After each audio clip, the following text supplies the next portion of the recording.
I do not miss out on the important points that I have to address here.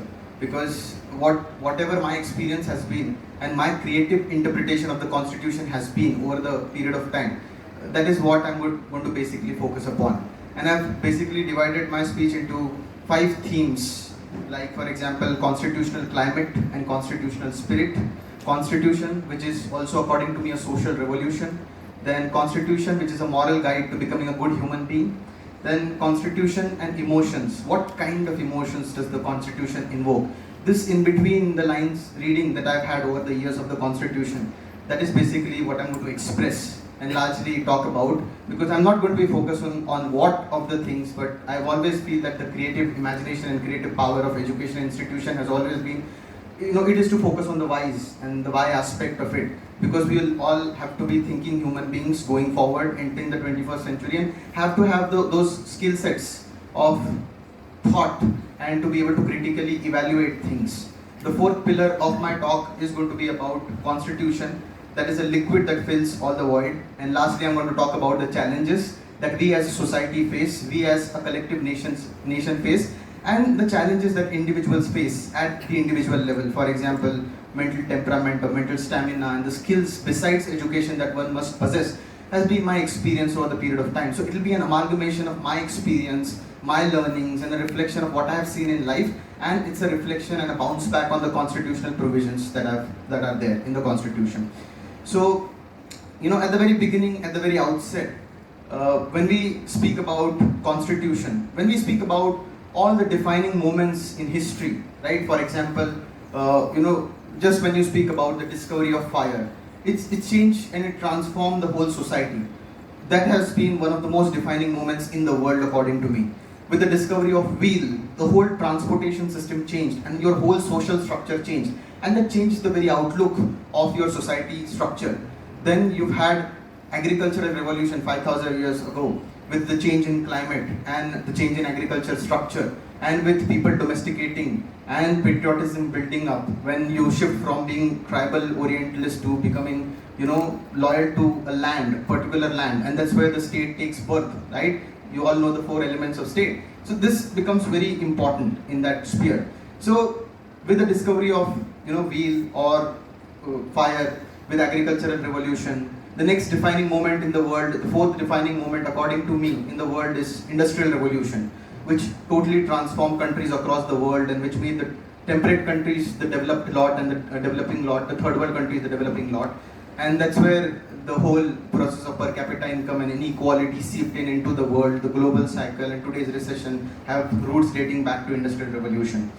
This is very pertinent and it's very important with respect to this. And the last defining moment that changed the course of the world, according to me, is the birth of nation states. How nation states took birth from empires, and empires transformed into nation states. How feudal societies transformed into capitalist societies. And in that, having a microscopic view from the world, I would today, on this day, I would want to focus upon especially the birth of Indian nation and the historical underpinnings of how our nation was born. So just to give you and put things into perspective, first of all, the first thing that I would want to touch upon and I would want all of you to remember is the conditions that we were in at the time of independence. So just when we talk about historical underpinnings, it's 85% of the population in India lived in rural areas in 1948. There was lack of technology, there was lack of irrigation penetration was extremely low, there was lack of all these basic amenities of water, health, hygiene, and these were all the conditions that were given to us, or we were in those grounds at the time of independence. So the British had deindustrialized India. India was ruralized to the very core, and there was no presence of any basic industries, right? That was there. There was lack of resources and revisions, and then obviously everybody knows about the planning process that we embarked on after independence. We've had 5-year plans, we've had green revolution, we've had milk revolution, so on and so forth. All these ideas of socialist democracy and trying to weave and carve out a nation out of a huge diversity and to weave out social justice and to intertwine all these ideas into equity, growth and democracy was a very difficult and a challenging task in front of the constituent makers. So Indian nationalism, the way Indian nationalism took birth, is very different from the way nationalism has taken birth in Europe. Nationalism across Europe is based on language. It's based, and some of the countries have nationalism based on one religion. For example, Pakistan. It's an Islamic Republic of Pakistan. One religion is the basis of nationalism. In Europe, in France, for example, you have the French language. For England, it's the English language. For Portuguese, it's again Spanish. It's different. So they have one language, and people conglomerated around the idea of one language, and they formed the idea of nationalism. But Indian leaders at the point of independence rejected the idea of one religion, one language, and the basis of nationalism in India is quite different from the basis of nationalism the world over. So you recognize where you come from so that you know where you have to go. And this has been our roots, that the whole geography and the history and the culture of this land forms the part of the Indian DNA, because India is a land of migrants and we've rejected the idea of one language and one religion. So it's this large-heartedness of this land, this wide, vast swath of this territory that we have to embrace as our own identity. A lot of the times we associate with our caste a lot more than we associate with our national identity. A lot of the times we do tend to associate with our gender a lot more easily than we associate with the Indianness. But if you really get the idea of pan-Indian picture of what your roots are, then that becomes extremely important for you to deliberate. And this is the first unique point that I want all of you to remember, is the unique nature of nationalism in India. So that's a very unique point of nationalism, where we have 22 language in the 8th schedule of the Indian Constitution, where we do not follow one particular religion. But it's this syncretic tradition that is there, which is seen in the culture of Lucknow, Ajmer, and so on and so forth, that is built across time, which is also seen in art and architecture with respect to the Parliament or India Gate and so on, where all these stupas of Buddhism, Jainist architecture, and all these are amalgamated and infused to form the idea of Indianness. The next, themes that, and the challenges that Indian leaders were grappled with was the idea of social justice. Social justice, secularism, liberty, and justice, So just when you look at the Indian geography and you look at the passes in the Himalayas, there have been, Hindu Kush Pass and all of this, which has led to free movement across people from Middle East coming into the Indian subcontinent, or walking from Indian subcontinent also in the northeast with respect to this whole subcontinent. Therefore, there is a large-scale similarity between Pakistan and the northern region of India and Bangladesh, and there is large-scale differences between North India and South India. So it's the geographical convergence that these regions depict and showcase that poses one more challenge. And building up nationalism and the idea of social justice through this was a huge task before the Indians at that point of time. Indian constitution, somewhere I also feel, is a product of an organic evolution of Indian independence movement. Because Indian independence movement asked for free speech and expression. There was Rowlatt Act and all these things that were being curbed. And you naturally have this basis in the Karachi Resolution in 1931. And also that is a reflection in Article 19 of the Indian Constitution. So in order for you to fully develop as individuals and to look at life objectively and with creative potentials that all of you could carry, they believe in the creative potentials of every human being that exists, and you as Indian citizens. So this basically is a belief on yourself that you could creatively come out and do something for your country, so that you have right to speech, freedom, expression, right, so on and so forth. Having said this, the Indian nation, when it was being formed, it was a great experiment, or rather I'd say it is still a great experiment in the comedy of nations. Because when you have one nation rejecting the idea of one language or one religion and forming the basis of nationalism, many of the thinkers or many of the leaders at that point of time, for example, Churchill or Strachey or many thinkers during the course of that point of time did showcase a little bit of inhibition with the idea of nationalism in India, and they were very skeptical whether India would stay India, 70 years down or even 10 years down the line. But we've largely been able to tackle challenges in the Northeast, or the Tamil question, that was their language as it had emerged after independence. Largely tackling all those challenges and weaving unity in diversity. With all of this, we've been able to travel 70 years with all these compromises and adjustments that we've done as a society and stayed together as collectivity. So these are invisible threads that bind people from Odisha to, people in Tamil Nadu, or people in Maharashtra to people in Manipur, Nagaland, Mizoram, Shillong, Meghalaya, all these regions. These are invisible threads that we all, collectively are bound together with. This is the first thing that I wanted to put things into perspective. And like I told you, the second thing that I would want to touch upon when I speak to you today is the theme of constitutional climate and constitutional spirit. Now, these are my readings of, in between readings of the Constitution, where I would want to tell you something about constitutional climate and constitutional spirit. These are extremely subjective terms, but I feel the Constitution is a fulcrum. It's a centaur where we could go back, and it's a parameter for all of us to judge our conduct in professional and personal lives. When I say constitutional climate, I mean it is to create a constitutional way of living.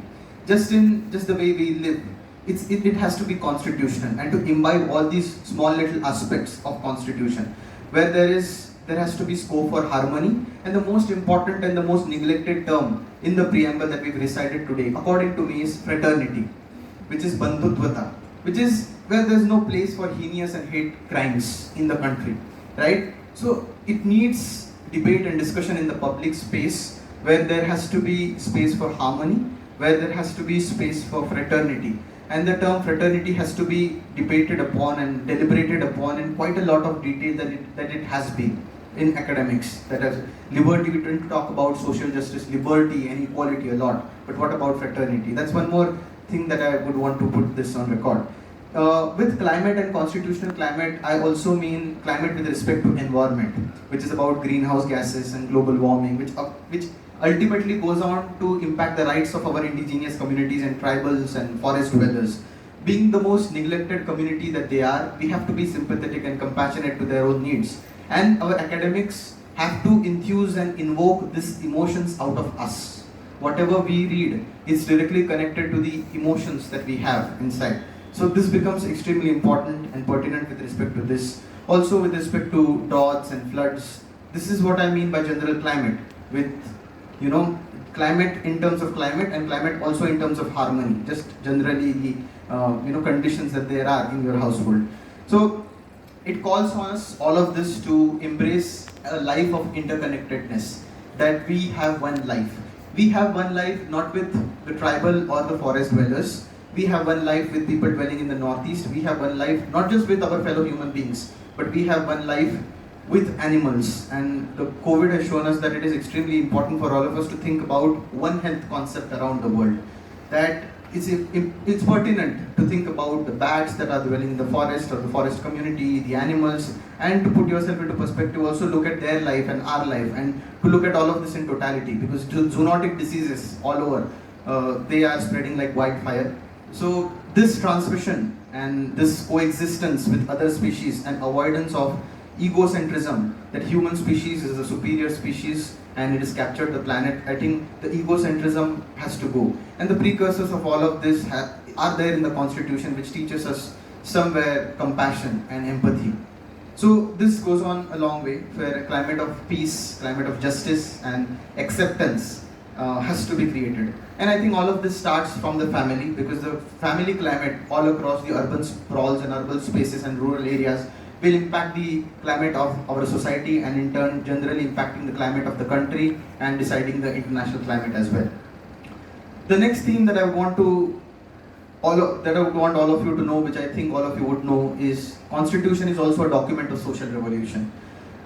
It's a slow injection that we're all being given. It's a slow revolution that is still ongoing, because when you look at Article 12 to 35, which are our fundamental rights, if you look at the DPSP, Article 35 to 51, if you look at fundamental duties, Article 51A, Part 4 of the Constitution, then Article 14, 15, 16, 17, it talks about abolition of untouchability, abolition of titles, which goes a long way to showcase the inequality that was pre-existence in this land. Because earlier from 1947, we were not citizens, we were subjects, and now we've been transformed into citizens, right? So this transition one has to know, and one has to know the importance of untouchability, one has to know the importance of abolition of titles, because it's very important not just to learn history, but it is very important to embrace history. Because it's only when you embrace history that you know a sense of self and you get the identity of self, and you know the importance of Article 17 and 18 because they are extremely revolutionary. Because you're trying to shut down a practice that has been ongoing for thousands of years in this subcontinent, and that's a revolutionary move in itself. So Article 17, Article 18, and all these revolutionary steps that have taken place are extremely revolutionary, and we are still undergoing an invisible revolution in our day-to-day life. And this is a very, when you talk about not just this, but the room of Article 21 with respect to water, environment, hygiene, and privacy. It talks about general happiness and well-being of all the people dwelling in our society. It talks about harmony.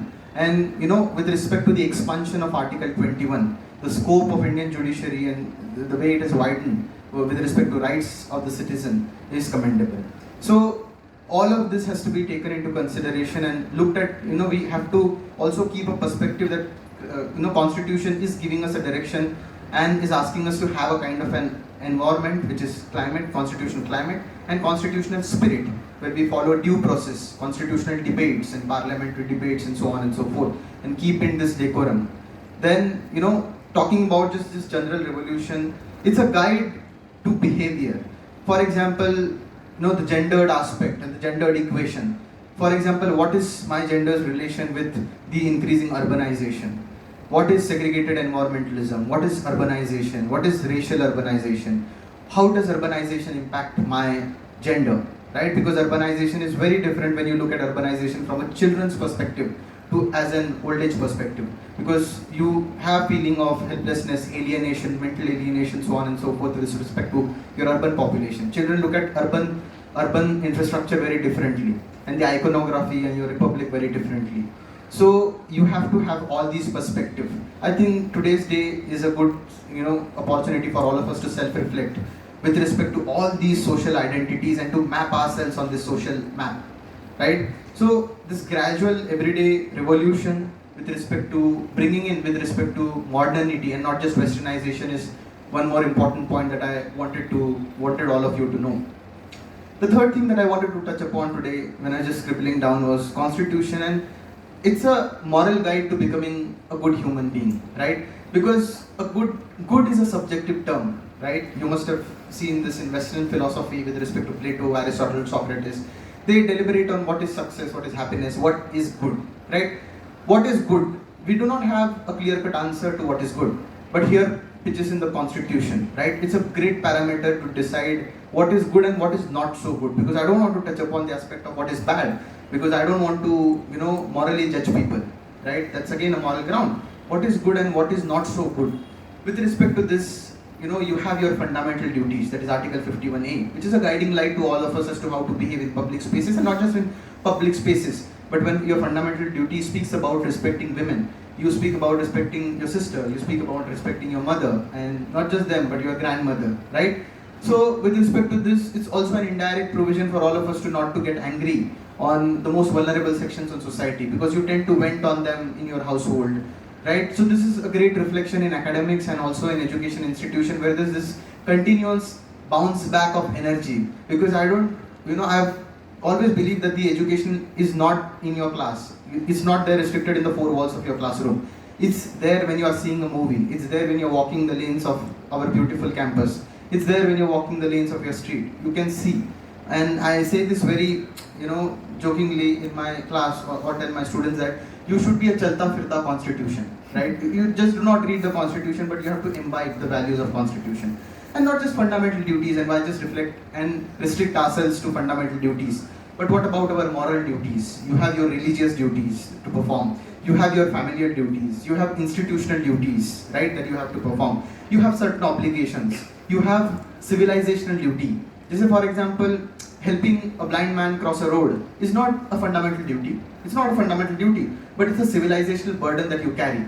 Should you help or should you not help? It's again, this is a civilizational burden on yourself, and you're obligated to help.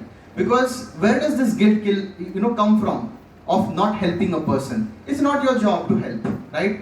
But this is again your social responsibility. This is a civilizational burden that you carry, a 5,000-hour civilization burden that you carry.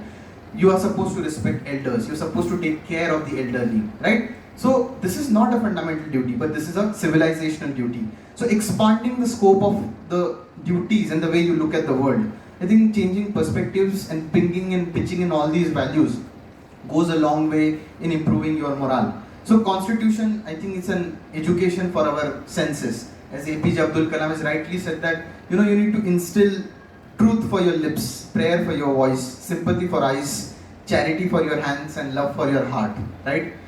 All of this has to be seeped in, right? So this is in direct convergence with your constitution, right? This, when you talk about discrimination and how to behave with women, elderly or marginalized section, my point being the constitution is a great parameter for all of us to judge all these aspects, and it can be a fulcrum, it can be the centaur of all these various reflections that are there. Next, I would just want to touch upon this theme of constitution and the emotions that it invokes. As human beings and as Indians especially, we're all very emotional people. And constitution is again a guiding light for all of us to reflect on what kind of emotions does the constitution have. And when you just read in this constitution, what emotions does the constitution invoke or want all of us to invoke, right? Are things to deliberate upon. And according to me, the first emotion that the constitution invokes within me is love and tolerance, right? Not just for fellow human beings, but love and tolerance for the views of others, love and tolerance for animals which are pre-existing and which are the eminence. For example, I also feel that while talking about human rights, you also have to have animal rights. Animals and stray dogs, for example, they also have the right to live in societies, and it's not an ugly sight to see dogs, but they have to coexist and co-live, and we have to take care of the pets. And for example, just small little things like keeping water for summer birds or birds migrating from Siberia. It's hosting, right? It goes on to showcase the pratha that we have of Atiti Devo Bhava, not just for fellow human beings or guests, but showing compassion and sympathy for the birds that migrate in the Indian subcontinent, right? So this again is very important. So showcasing love and tolerance across not just regions but religion. I think education and educational institutions are a great place to inculcate the viewpoints of diversity, because people belonging to different backgrounds and different stratas from all across India do come in education institution. It's a great way to promote diversity. It's a great way to build in this teamwork. I was just doing this when I did Niti Kushal in the very first year, and I had to know the background work that goes into this, all these things, right? So you have to take into a lot more aspects. And when you look at just beautiful cities in India, also Ajmer or Lucknow, it goes on to speak about the syncretic traditions of India. The Pushkar Lake or Prayagraj, all these are invisible threads that bind people of all cultures and communities, and all these foods and all these clothes that we wear in India, right? So this diversity has to be enjoyed, it has to be celebrated. That's again a celebratory tone to constitution in my reading somewhere. Then constitution also promotes, I think, happiness and well-being through Article 21, where it speaks about mental happiness, physical happiness, mental well-being, moral aspects, and all these conduct, right? It also places balance, where there is balance and harmony between rights and duties, right? We do not just have rights, but we also have duties to perform, professional and personal life. And I don't think the definition of success has to be curved to only, your professional life. It has to be, also measured on the parameters of how good a student you are, or how good a son you are, or how good a brother you are, or how good a spouse you are, so on and so forth. So it has to be a balanced way of looking at things in my reading, where the conduct is, deliberated upon between genders and between states and between the seas and the lands. All of this has to be, taken into consideration. The fourth emotion that I think the constitution has is acceptability and inclusivity. For example, there is a reason why, Emperor Akbar was accepted through this vast swaths of territory across India, right? He was accepted by all people, right? Because of all these emotions that he invoked, that when the constitution was not being written, because of his acceptance and because of his tolerance, right? Because he had to govern a whole Hindu majority population, and he was not from India. All his predecessors were from Turk, Mongols, and all this, but he got the knack of governing India, right? Which was there, and not just Akbar, but Ashok Emperor Ashoka, who in his basic precepts and in pillars spoke about tolerance, about different tolerance for Buddhism, tolerance for Jainism, right? So with respect to Ashoka, look at the kind of tolerance and the history and the DNA that we carry. Chandragupta Maurya embraced Jainism. His son Bindusara, he was a Charvaka, he was an atheist. He did not have any religion. Ashoka embraced Buddhism. So the grandfather had a different religion, the son had a different religion, and the grandson had a different religion. Just goes on to showcase the kind of diversity within one family and the acceptance, right, that was on display in ancient India. The last point that I would just want to touch upon is constitution is also a liquid that fills in all these voids, right? So constitution is also a kind of a liquid that fills in all voids. These have been my general observations in today's society that I see around, which I would want to speak to all of you since I get this opportunity. I think our education has left in some gaps that our constitution can fill in. For example, rural exclusion and urban bias. Just when you look at a farmer walking from in our campus, the way you look at people in wearing certain clothes, you carry a bias, a kind of a bias, an unbridled bias somewhere, and that's a product of your culture, right? So this has to go where you speak about rural exclusion and you speak about urban bias, right? So all of this has to go through tolerance and the ideas that are preached by the constitution.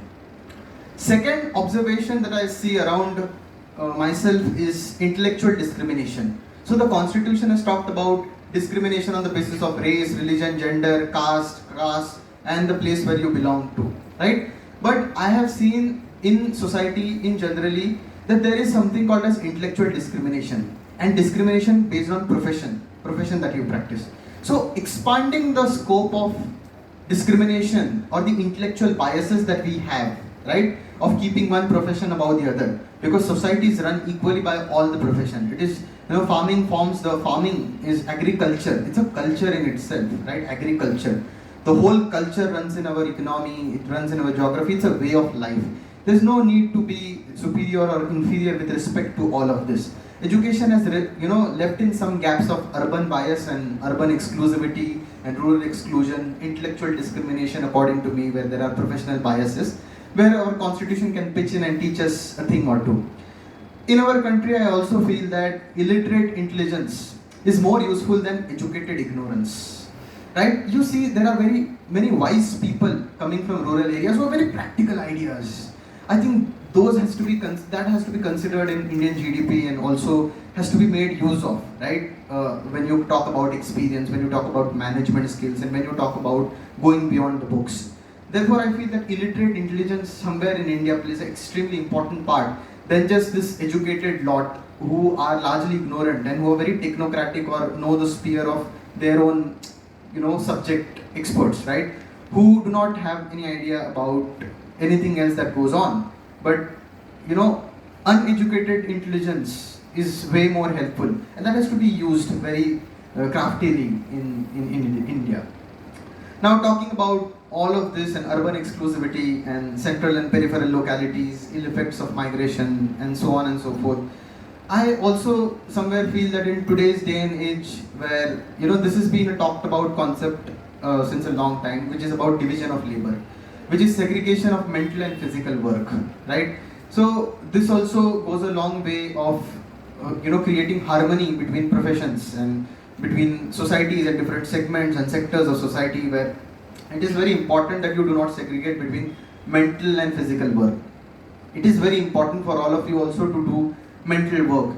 For example, this has been my personal experience that in order to keep yourself grounded and in order to keep sane, it's very important to once in a while wash your utensils, because I have experienced this in my lockdown, what kind of work that the maids were doing at my house when I have had to help my mother wash utensils. And that's where I slowly saw in myself that all these ideas of thinking myself or somebody slowly started waning down when I started washing utensils, right? And what it takes to be in water for all those hours that they are in. It's extremely important to recognize this contribution, and COVID especially has showed the courage that the frontline workers have showcased, and the importance of blue collar jobs, just the blue collar jobs and the frontline workers. So it's very important that you recognize this contribution, right? And this goes a long way in, doing away with all these biases that I just talked about. Lastly, I just want to speak about some of the challenges that beacon us as Indian society and some of the challenges that beacon us as individuals. So obviously, as a nation, we have to collectively grapple with challenges like internal security, global warming, poverty, unemployment, migration, Naxalism, or issues of foreign policy, right? The scope is wide and you can enlist a number of challenges. But I think it's very important to reflect on this day as individuals of what we can do as individuals, right? So as individuals, continuously I feel, you have to apply what you've learned. So you learn political theory, you learn Western philosophy, you learn Indian philosophy, you learn Indian thought, Western thought, you learn Indian politics and government, you learn the aspects of international politics, international theory, global governance, foreign policy of India. When you amalgamate all these aspects and you center yourself, or when you keep yourself, in that zone, or try to map yourself socially, you feel that there are unbridled forces of capitalism that work continuously upon us. So while you walk through these bylanes, there are continuous billboards that you see, right? It's very important to be able to remain as citizens, because like I told you, we were subjects in 1946 before we became independent, before we were transformed into citizens. But today I largely feel that we are consumers because of LPG in 1991, or we are audiences, but we've still not been able to become citizens. And to be able to become active citizenry and the citizenship concept, that Plato talked about, the people who participated in Greek politics and Aristotle talked about, it's very important because there were criteria to become citizens. Because citizen, according to Aristotle, was the utmost duty. He said being a citizen is the most difficult job in the world, right? So you becoming a citizen, or following your duties, you might be a good son, but what are your duties as citizens? Being the citizen, according to me, is the most difficult duty, because democracy places this onus upon you to keep itself in check, right? So this is again something that I saw. Then losing out on your senses, or conversion of us into audiences and all of that. One more thing that I want all of you to touch upon this aspect is the aspects of mental stamina, mental fortitude, and the skill building that one has to do while you are in education institution. Because education will improve you academically, and it is an academic development and growth. And talent or academics is always pyramidal.